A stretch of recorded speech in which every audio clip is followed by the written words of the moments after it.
Our next set of questions deals with the relationship of the state again and what controls should states have on counties. And you're going first this time, Mr. Thomas. So the question is, under current state law, counties and municipalities do not have the right to control use of their roads without state DOT approval.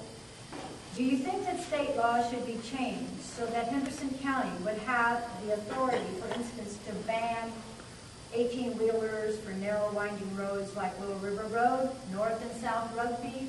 And I'm just going to add to that, because we have 4 questions on this. There was another question that had to deal with part 2, just how much control should the state have over local governments? I know that's a lot in one minute.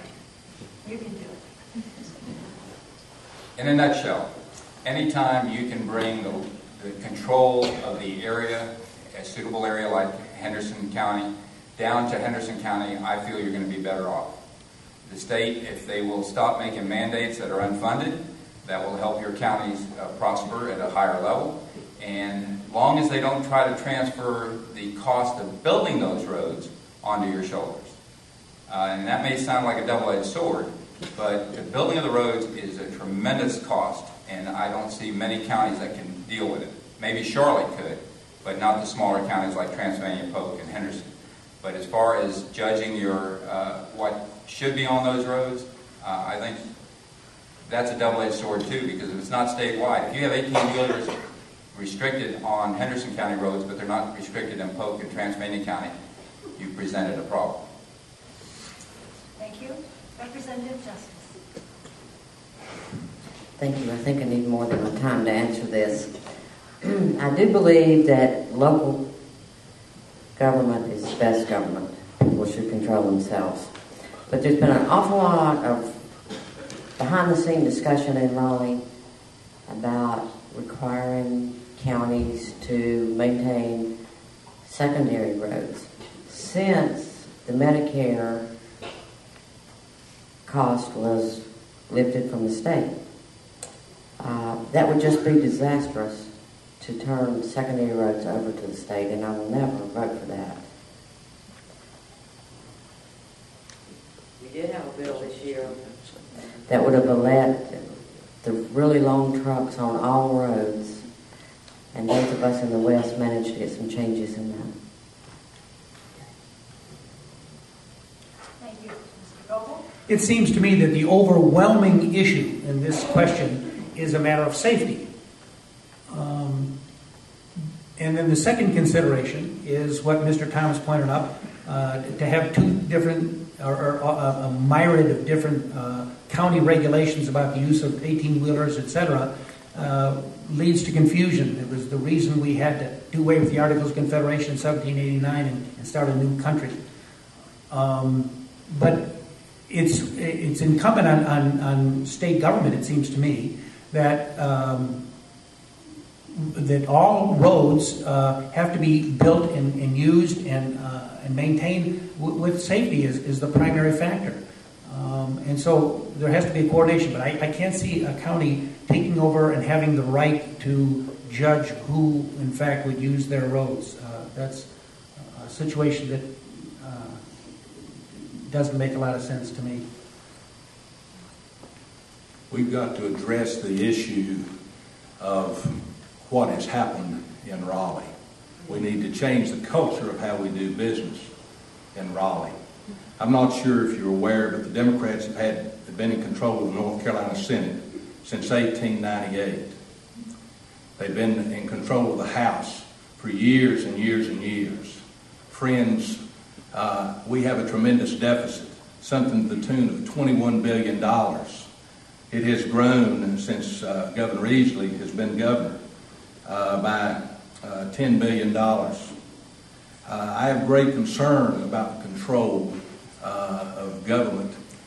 Naturally, as a county commissioner, I've seen the mandates that related to the Medicaid, mandates that relate to our schools, continual mandates that are pushed down without any funding. I have great concern about that. Control needs to be brought back to the local level on those issues that we can take care of because we can govern better here at the local level. This next question also relates to the Department of Transportation, and I'll combine the two. It says, what improvements do you believe would increase the effectiveness of the North Carolina DOT? Generally, again, improvements in how they do their business. Carolyn? Yes.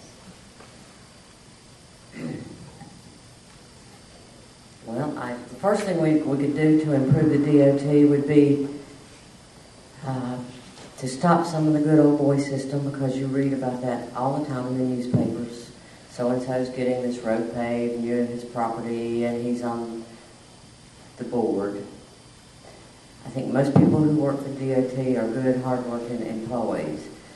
But the General Assembly also robs the Highway Trust Fund. We need to stop that.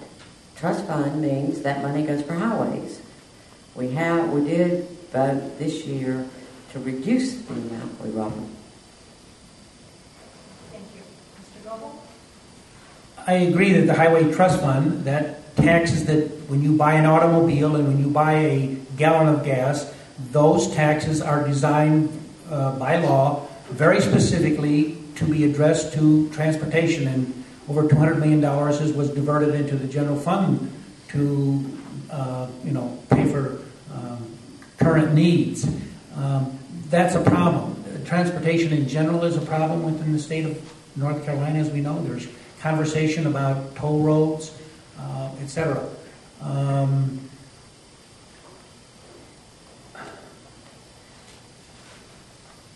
I don't have that's my answer. Okay, I don't have a better answer. Thank you. Mr. Geis? Thank you. I agree with Carolyn. DOT rank and file workers are exceptional people and do a great job. I would say to you, though, that when the North Carolina legislature repeatedly transfers money from the trust funds, and this year they transferred from Health and Wellness Trust Fund $5 million, and from the Highway Trust Fund $315 million, we've got a problem. The problem's at the top, folks. Think for a minute. Over the last 8 years, we've had at least 4 elected officials that have been sent, either have been or on the way to federal prison. Something's wrong with our system. Our system is corrupt and it's not accessible to the people like you and I. That we have to change. That's part of that culture of what I've been talking about, changing how we do business in Raleigh. I work with a lot of those DOT workers and have worked with them for years. They would tell you it's the good old boy system that's hurting the system. Thank you. Mr. Thomas? Well, to answer that, I have to bring it home again, and what people have told me, what I've seen around the West, and what I've also seen around Raleigh towards the East. First of all, I think the West needs to get its fair share. If you go to Greensboro, you'll see millions upon millions of dollars being spent on the interstate there, and the West has not seen any of that money. You go into Raleigh, you're seeing extra lanes put in, but the West still has potholes. I've seen some work right outside here on 64 where DOT is working in the evenings. They're using lights. They have new asphalt, and it's a much more acceptable system than working during the day when the heavy traffic's out there. So we need to bring resources to the West and get it past Charlotte. Charlotte is not the West.